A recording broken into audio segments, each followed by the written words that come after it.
Everyone's been asking, so here it is. I'm going to show you how all the Percy Jackson characters are related. Now, I've seen a lot of noobs online discussing who's related to who, who's what, where. This is not related, this is related. And I'm here to tell you truth and nothing but the truth. See, the Riordan verse and everything to do with it used to be my religion, okay? From the ages 11 to 16 to 22. I also did a classical civilization GCSE because of this. So that makes me the most qualified person to ever tell you about anything ever to do with this. I make sure everyone knows I had that GCSE as well. I bring it up every possible opportunity. Let's get started. Here on the board we have 4 colours of string: yellow for parental connection, red for sibling or half sibling, blue for first cousins, and purple for Grover.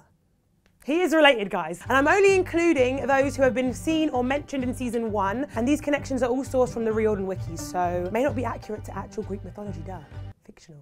Through my very thorough research, you'll be gagged when I tell you about the connection between Percy and someone who he may or may not be very, very closely linked to in the series.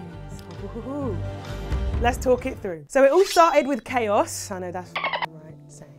And from chaos came Erebos and Nyx alongside Aether and Hemera. Aether and Hemera went on to have Gaia and Uranus. I'm gonna say Uranus because I don't want to keep saying anus on camera. And so begins a whole line of inbreeding. Ooh. It's not real, it's fictional, all right? It's not real. Also, pronunciation, guys. Let's not get too freaky about it. There are about 10 different ways to say each one of these names, and I'm just choosing whichever has the most archaic ring to it, / sounds cute in my British accent. Right, now we've run through the silent generation, the old heads. We are getting on to the demigods' parents. Gaia and Uranus have Rhea and Kronos. Now, this is the pairing whose offspring become the most notable gods. They had the 6 main gods together: Hades, Hera, Zeus, Poseidon, Demeter, and Hestia. And as you can see, Kronos also had another kid with his other sister, Philyra. Good old Phil. Don't call her Phil. And guess who that kid is? Chiron. Yeah, Mr. Brunner. Making him half-brother with the big 6. Pretty high ranking, if you ask me. And ooh, now we are getting somewhere. Let's ignore this guy for now, because he hasn't got any kids yet in season 1. Hera, she has Hephaestus on her own. She literally was like thinking really hard and was like, need a baby right now. Had the baby and was like, ew, threw him off Olympus. We saw his whole story in episode 5, so poor Hephaestus. Zeus and Hera then go on to have Ares, god of war, god of Twitter beef. Love that for him. And then Zeus and various maidens. Yeah, he was in the streets, king of the streets, owner of the streets. He had Athena with a lovely lady called Metis, who Zeus ate just like his daddy. Apple don't fall far from the tree, okay? He ate her, and then he was like, oh, I've got a headache. Hephaestus came along, bashed him in the head, out popped Athena. How crazy is that? Then he has Hermes with Maya, who's also related to Atlas, who won't mention yet. Also has Dionysus with Semele. I think it is actually Semele, but I don't want to call her Smelly, do I? He also has Artemis and Apollo with Leto. And as we've heard, Zeus also had a demigod, Thalia Grace. I'm still getting used to saying Thalia instead of Talia, guys. And with that, we move on to our demigod children. Everyone clap for me. I did so good so far. Ooh.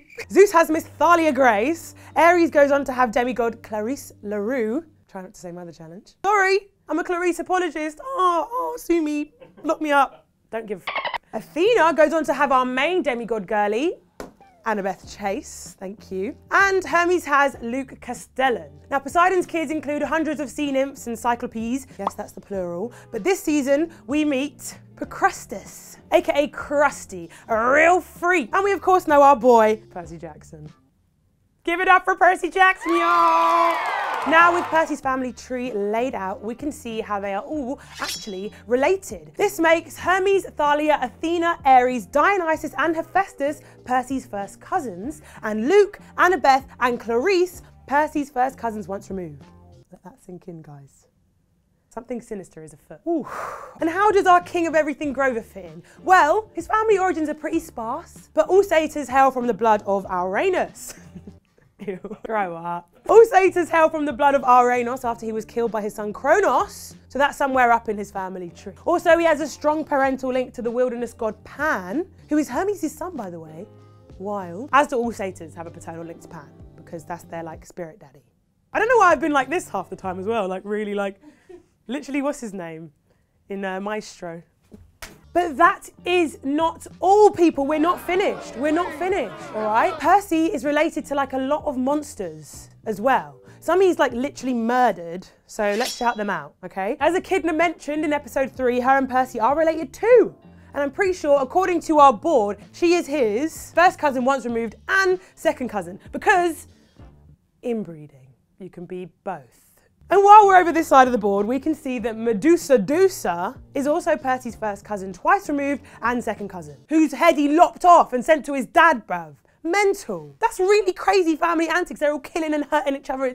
I feel bad for them. I feel sad for them. I'm sorry that they live that way. Let's move on to some notable mentions, okay? Aphrodite, whose origins are often debated, but the Riordan Wiki does go with the story that Kronos, after he killed Ouranos, bringing that up again, threw his literal like f***ing balls into the ocean and made some sea foam from which Aphrodite popped out. The story is like Thalassa was the ocean at that time, but that's where the story gets all f***ed up, so like just Google it or something, I don't know. Making Aphrodite Ares' great aunt, lol. And as mentioned in episode 5, Aphrodite had many a love child with Ares, one of whom was Harmonia, whose daughter, Smelly, yeah, is Dionysus' mummy. So, Zeus had a kid with his granddaughter and first cousin once removed. Whew. Another mention in season 1 is Goddess of Rainbows Iris, she's over there, who is daughter of Electra and Thaumas, making her Percy's first cousin once removed. What did we learn today? We learnt, to quote Ares and I think Annabeth, whew, this family is a mess. You know how they address all this crazy shit in the show? Whew, our family's a mess.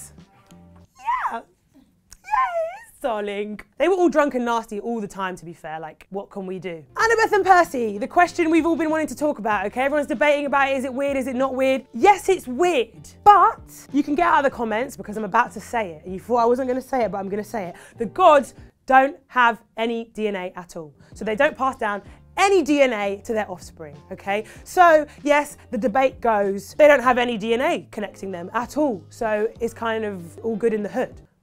But I'll leave that up to you guys to really decide. We also learned that Grover needs more backstory. Doesn't he, Rick? Doesn't he? Doesn't he need a spin-off? Thank you. We've also learned that there's a lot of Demigod kids to come in the next few seasons, and I don't think they're going to fit on my board, guys. I hope you learned something today. Feel free to debate me in the comments. Joking, I'm not going to reply to you. Check out my interview with the Percy Jackson cast on PopBuzz YouTube, and also make sure to keep up with my episode-by-episode recaps that are on the PopBuzz Guide TikTok channel. Stormbreaker Earthshaker, daughter of Poseidon signing out.